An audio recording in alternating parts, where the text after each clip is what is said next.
Thank you, ladies and gentlemen. It's a great pleasure to be here. My training is in philosophy. I'm a philosophy PhD, but I teach in a business school here at Wake Forest University. You might wonder why someone who teaches 18th century British moral philosophy could have found his way into a business school. It's a fair question. But as a philosopher, one of the things I wanted to think about is whether there can be such a thing as this: honorable business. So if you think about business activity and run through in your mind some of the most salient examples of business, chances are you're going to think of a lot of bad things that have happened. You're going to think about Bernie Madoff, or maybe you're going to think about Enron, or maybe you're going to think about various things you can get on the dark web.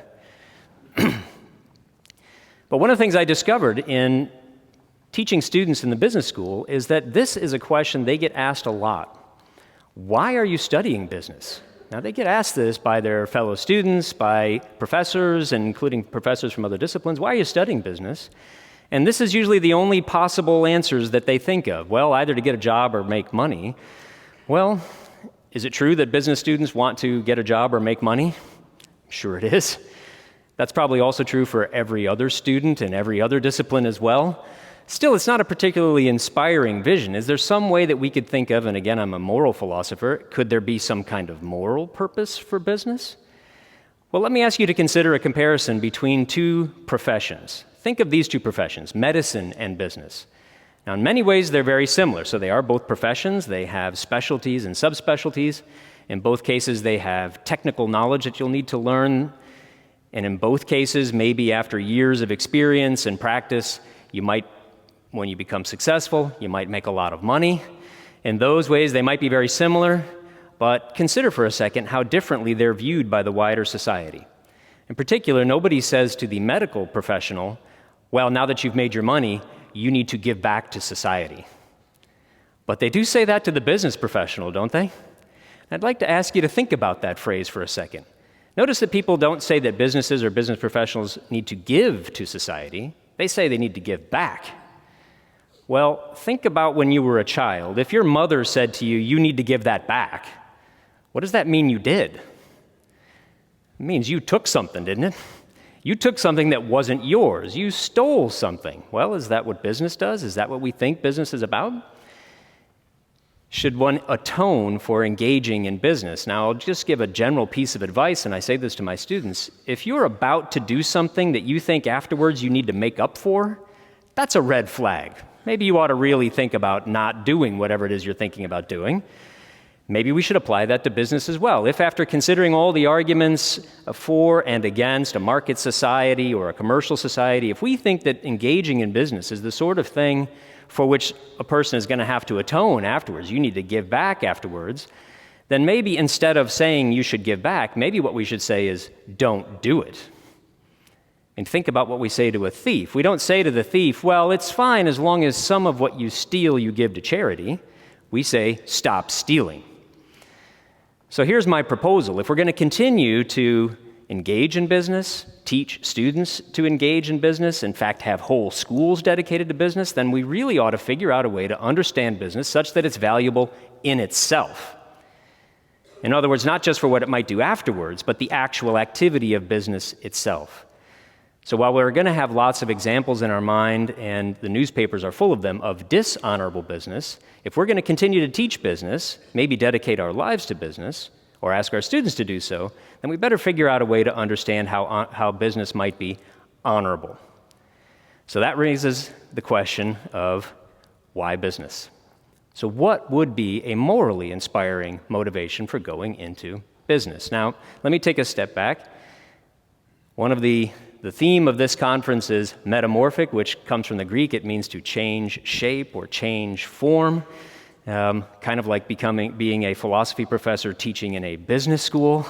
Well, one of the things that I've discovered in spending a lot of time around business students and business professors, and with economic historians in particular, is that they have a lot of data. Let me show you a little data. Take a look at this graph, ladies and gentlemen. This is to show you that even a philosopher can use a graph. What you have here is gross world product. This is the total amount of wealth created by all human beings in the world. 1990, constant international dollars going from today all the way back to, can you see the number there at the far end of that graph? That's 1 million years ago. That's early hominins on the planet. Now, if you wonder whether we can get good data about that, well, I'll just say economists think so. So I'm just using other economist data. But what's interesting about that is a pretty remarkable change, isn't it? So there are pretty big intervals on the far side of the graph, from 1 million years ago to 25,000 BC. Then you see to year 1, then the first millennium and the second millennium. Throughout all of that time, the total amount of wealth produced in the world was very small. And then something remarkable happened. So you and I today are lucky enough to live in the wealthiest time that human beings have ever lived in their history. The economist Deirdre McCloskey calls this the Great Enrichment. Now here's a slightly different way, a second but the only other graph I have. Look at this. This now is total wealth, but this time I'm dividing it by the number of people alive in the earth at the time. So you have a blue line and a red line. The blue line is from the economist Angus Madison, who should have won the Nobel Prize before he passed away a few years ago. He calculated this all the way back to year 1. The red line comes from Brad DeLong, who's an economist at Berkeley, calculates it back to 12,000 years ago. That is quite a hockey stick, isn't it, ladies and gentlemen? So that is constant dollars, total wealth divided in each year by the number of people alive. Now, if you are a social scientist and you're looking at a graph like that, what's the interesting part of that graph? What do you want to understand? Well, what happened? What changed? Something dramatic changed in human history, leading to levels of wealth, per capita wealth, that's completely unprecedented in human history. Now, are human beings today, alive today, biologically distinct from human beings alive 12,000 years ago? No. If you could transport a child born 12,000 years ago to Winston-Salem, North Carolina today, what would that child be doing? Playing Fortnite like every other child. There's no biological difference. There's no psychological difference. Does climate change? Of course. Climate has gone up and down, but no change. So something dramatic happened in the way human beings began to deal with one another and the way they began to organize their societies. Now, maybe you have a theory about that, what that is, but I'd like to give you a little bit more information before I give you my own theory. How big has the transformation been? Well, you remember Thomas Hobbes? English philosopher said the life of man, nasty, poor, brutish, and short. Well, before about 1800, he was right. It was. For almost all of human history, human beings lived on between 1 and 3 contemporary dollars per day. Now, let me ask you, could you live on, let's be generous, $3 per day for all of your food, clothing, shelter, and of course, the new iPhone? Well, maybe you could, but it wouldn't be easy. Well, what is the state of the world today? Well, today, in the world, we have $48 per person per day, again, in constant dollars. And in the United States, $164 per person per day. So that's a 16-fold real increase worldwide and a 55-fold real increase in the United States. So that is a huge and dramatic and life-changing change. So that's back to our question. What caused it? Here's my theory, my proposal. I think what caused it was not just institutions, but rather a shift in culture that resulted from a shift in morality. Here's what I mean by that. If somebody has something that you want, there are really 2 ways you could get it, right? I mean, think of anything. Suppose you want somebody's love, or you want their labor, you'd like them to work for you, or they have a laptop and you would really like that laptop. Someone has a laptop and you would like that laptop. There are at least 2 ways to get it. What's one way? Well, one way is, I suppose, you could just steal it. That's sort of the tried and true human way of getting what they want. Now, if you think about the great civilizations of the past, the pharaohs who built the pyramids, the Romans with their Colosseum and the aqueducts, you think about the Song dynasty. Some people got extremely wealthy. The pharaoh, the emperor, Caesar, made no real change for the rest of the population. How did they get all of that wealth that was required to build the aqueducts and the Colosseum? By taking it from other places, from other people. So that's one way. What's the other way you could get it? You might make an offer. You might make an offer to someone to exchange or partner or associate that the other person is freely allowed to say no to if they don't want. So how can we characterize these 2 things? Well, one way we might call extraction. That's theft, slavery, imperialism, fraud, all of the, as I say, tried and true human methods. The other way we might call cooperation. And what's the crucial distinction between the two? Only in cooperation does the other party get a say. Only through cooperation are you relying on the other person's voluntary consent. So here's my suggestion. What began to happen slowly in the 16th century, a little bit more in the 17th century, really began to take off in the 18th, and it really picked up steam, no pun intended, in the 19th century, spreading to other places in the world, was the idea that extraction might be morally wrong. Not just inefficient, not just a bad way of allocating resources, but morally wrong. And that cooperation, asking for people's voluntary assent, was not just allowable, but maybe even morally preferable. And as those moral views changed, that began to shift cultures, which began then to shift institutions. Now, let me ask you, between extraction and cooperation, which of those two ways is more moral? Well, I hope that's obvious to you. I hope I don't have to make an argument. Cooperation is more moral. But if that seems self-evident to you, it hasn't seemed self-evident throughout all of human history. But let me ask you another question. If that's the more moral way to deal with other people, which way leads to more prosperity? That's an interesting question. So when you go into Starbucks and you order your double pumpkin spice mocha latte, and the barista says that'll be $5, you give your $5 and you get the latte, which of you benefited from that transaction? The answer is, you both did. Now compare that to a case where, suppose you have a laptop and I would like your laptop and I just steal it from you. Which of us benefited from that transaction? Only me. Extraction is what we might call a zero-sum exchange. Minus one laptop for you, plus one laptop for me, minus one plus one is zero. Not creating new prosperity or wealth, just moving it from one place to another.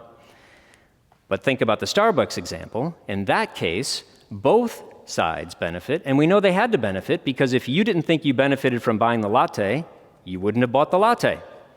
If Starbucks didn't think it benefited from selling you the latte, it wouldn't have sold you the latte. So since you both voluntarily did it, that means you both, from your own individual respective perspectives, think you benefited. Positive value for you, positive value for me, a positive plus a positive is a positive. So what does that have to do with honorable business? Here's my suggestion. There is a way to engage in honorable business, but first it starts with the don't. And the don't, you can think of on analogy to the oath that medical professionals take, I believe still take, although I stand to be corrected. The Hippocratic Oath is, first do no harm. I propose in business exactly the same thing. First do no harm, no extractive exchanges. You must make a personal commitment never to engage in exchanges, transactions, partnerships that benefit you, but only at another person's expense. Both parties, or all parties to the exchange, must benefit. So first, no extractive behavior, and what follows immediately from that is only cooperative behavior. Make a commitment to engage only in cooperative behavior. What does that mean in practice, in concrete?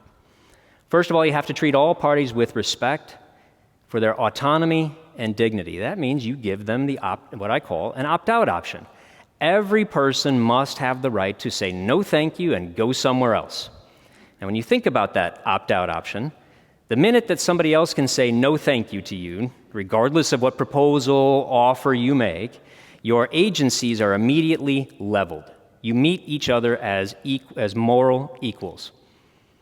That's the way you show respect, not just for their autonomy and dignity, but also by respecting their choices. So first, treat people with autonomy and dignity. Second, honor your promises. This is like what we tell our children. If you give your word, you keep it. Now, why is this so important, even when no one is looking? Why is this so important? Because if you don't, if you commit yourself to something and then don't do it, that's just really another way of engaging in extractive behavior because you're getting a benefit for yourself at another person's expense. So if you're not sure you want to keep your word, that's fine, don't give it. If you sign a contract, you give your word, keep it.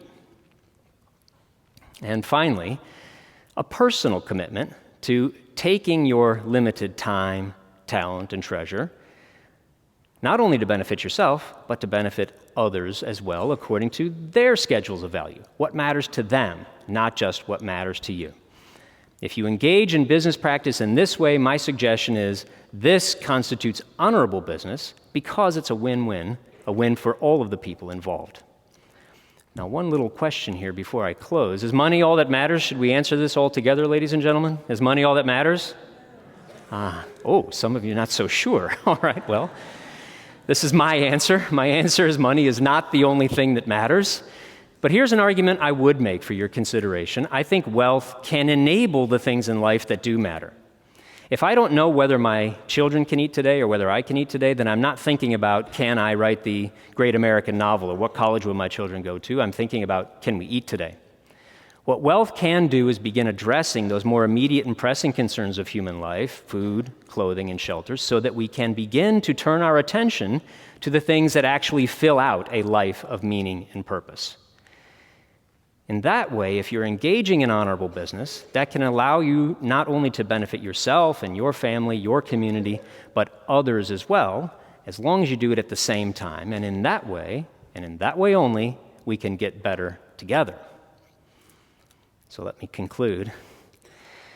We started with this question of why go into business? Can a case be made for business? Why? Should you study it? Should you think about teaching it? Should you dedicate your life to it? Well, if you're going to do it, here's what I would say. Because honorable business, as I've described it, is mutually voluntary, it treats people with dignity and respect. It honors their opt-out option, and it forces us to honor other people's choices, even when we disagree with those choices, even if we think they're making a mistake. We respect them as our moral peers if we honor their choices. And because honorable business is mutually beneficial, it's positive sum, it can lead to increasing overall prosperity. You and the people you work with all get better. So what's the answer to why business? What should you do? Use your limited time, talent, and treasure to find ways not only to benefit yourself, it's okay to find ways to benefit yourself, but only if at the same time, simultaneously, you are benefiting others. And if you have opportunities, which you will in business, to benefit yourself at the expense of others, say no. Don't do it. As a force of your own character. Not because someone's watching, but because you're the sort of person who would never do that. In this way, I propose, you can get both prosperity and morality, but only if business is honorable. So if you're willing to accept, or at least consider this version of honorable business, business can turn out not only to be not morally suspicious, not even not amoral, but possibly even a moral calling. Thank you very much, ladies and gentlemen.